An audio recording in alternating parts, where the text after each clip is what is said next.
Hi, my name's Brian, and have I got a story for you. The Misunderstood Troll. Gracie wasn't expecting to run across a troll today. In fact, it was the thing she was least hoping to do. Gracie had gotten lost in the forest earlier in the day, and she was trying her best to find her way home. It was getting dark, and every child in the village knew that the forest was not a place to be when it was dark. Strange, horrible sounds came from the forest at night, and legend had it that those sounds came from a terrible troll who lived deep in the mossy trees, a troll who ate mountain lions for dinner and children for dessert.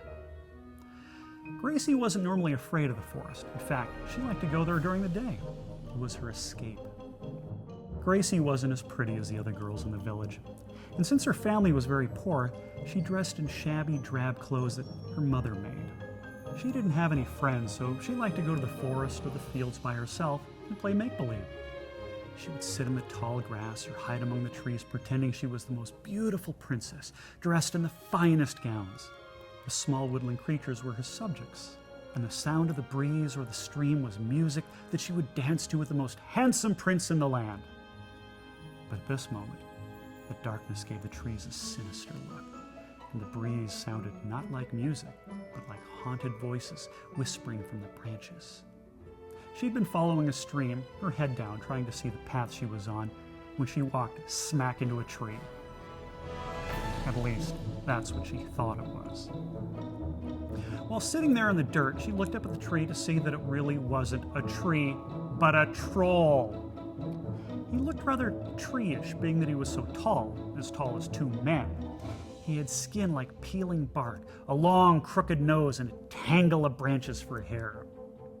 His arms were long and powerful, and his clothes were a collection of rags and moss, all sewn together in a way that, if you weren't watching very carefully, you would lose him against the background of trees and bushes. He blended right in. But there was something else about him that was very untrollish. His eyes.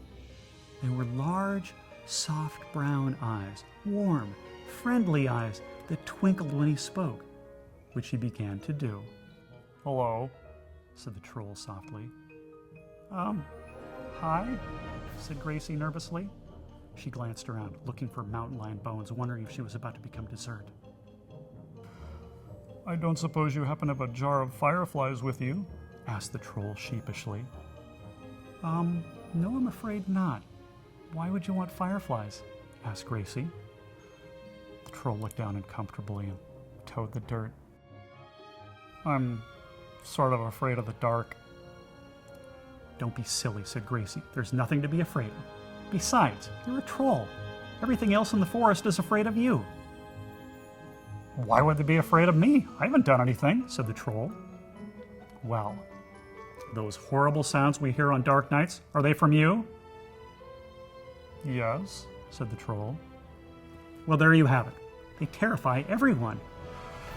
"I'm sorry. It's just that on nights when I can't find fireflies, I'm very scared." "I can't believe what I'm hearing," said Gracie. "Who ever heard of a troll who's afraid of the dark?" The troll just stood there, looking rather bashful, while Gracie stood there, looking very puzzled. "So I presume you're not going to eat me?" Now it was the troll's turn to look puzzled. "Why would I eat you?" "Because you're a troll," said Gracie. It's commonly known that trolls eat children. At this, the troll's eyes seemed to twinkle even brighter as a huge toothy grin spread across his barky face. "Why would I eat children? They're too hard to catch. I'd have to chase them. Plants are a lot easier to eat. They don't run away, and there are always plenty of them around." Gracie climbed to her feet and brushed herself off.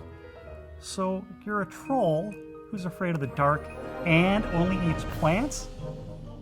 Doesn't make you sound very terrifying." "Why would I want to be terrifying?" said the troll. "It's lonely out here in the forest. I seldom get visitors, and when I do, they usually take one look at me and run away screaming. It's very depressing. In fact, you're the first person who's ever taken the time to talk with me." Gracie blushed at this. "What would you like to talk about?" The troll's face lit up with excitement. "Everything." And so they talked throughout the night, a lonely little girl and a lonely troll.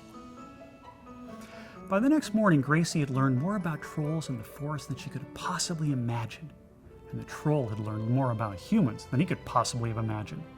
But Gracie knew it was time to go. Her parents would be worried sick. I suppose I should be going. It's been lovely talking with you, but I need to find my way home. At this, the troll looked very sad, but said that he would show her the way out of the forest. After a long, quiet walk, the kind of quiet only good friends can share, the troll stopped and pointed to a break in the trees. That's the way out. Gracie turned to the troll and threw her small arms around him, giving him the biggest hug she could imagine. The troll's big brown eyes positively sparkled. I'll come back tonight. We have so much to talk about and lots of fireflies to catch. And so from that moment on, a lonely little girl and a lonely troll were never lonely again. And the people in the village noticed that they never heard those horrible, strange sounds from the forest ever again.